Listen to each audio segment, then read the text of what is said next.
একটি প্রথম সারির দৈনিকে চাকরি করে কোশিশ আর অভিষেক। কোশিশ ডিজাইনার, অভিষেক ট্রেনি সাব এডিটর। অভিষেক কোশিশের চেয়ে বয়সে কিছুটা বড়, কিন্তু প্রফেশনালি কোশিশ সিনিয়র। অভিষেক কাজটা খুবই মন দিয়ে করে, শেখার চেষ্টাও রয়েছে, কিন্তু ওর ডিপার্টমেন্টের সকলেই ওকে বড্ড বুলি করে। গোটা অফিসে অভিষেকের একমাত্র বন্ধু কোশিশ। পাতা ছেড়ে প্রতিদিন কোশিশের কিউবিকলে আড্ডা দিতে আসে অভিষেক। রোজই ও কোশিশকে বলে, তুমি দেখো আমার কিচ্ছু হবে না, এখানেও কনফার্ম হব না, অন্য চাকরি পাওয়া তো ছেড়েই দাও, আর এরা যা করে কতদিন নিতে পারবো জানি না। কোশিশ হেসে বলতো, সব ঠিক হবে। এর মধ্যেই অ্যাপ্রেজালের সময় চলে এলো। একদিন সকালে অভিষেক হন্তদন্ত হয়ে অফিসে ঢুকে কোশিশের কিউবিকলে চলে গেল।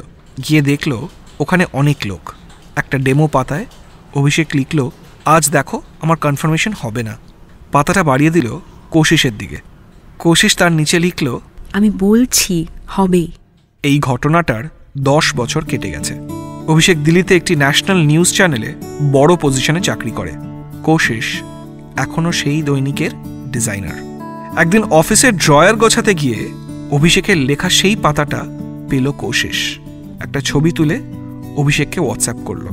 অভিষেক খানিক পর রিপ্লাই দিল, আরে এ তো সেই নোটটা, এখনো আছে তোমার কাছে, দারুণ তো।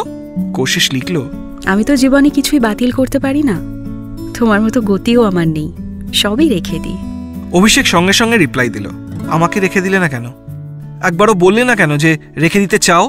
কোশিশ রিপ্লাই দিল, চাই চাই চাই।